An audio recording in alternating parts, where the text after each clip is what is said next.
खुशामदीद। आप देख रहे न्यूज़ 18 उर्दू। रणजी ट्रॉफी 2024-25 के साथ भारत के एक क्रिकेटर ने क्रिकेट को अलविदा कह दिया। जी हाँ, भारत के विकेटकीपर रिद्धिमान साहा ने क्रिकेट से रिटायरमेंट ले ली है।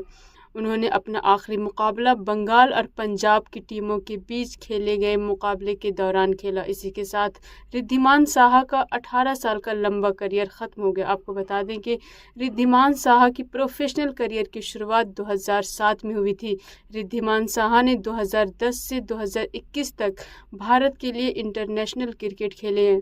रिद्धिमान साहा इंटरनेशनल क्रिकेट से पहले ही रिटायरमेंट ले चुके थे, लेकिन अब उन्होंने डोमेस्टिक क्रिकेट को भी अलविदा कह दिया। इसके साथ ही इजाज़त दीजिए और बाकी की खबरों के लिए न्यूज़ 18 उर्दू के साथ बने रहिए। शुक्रिया।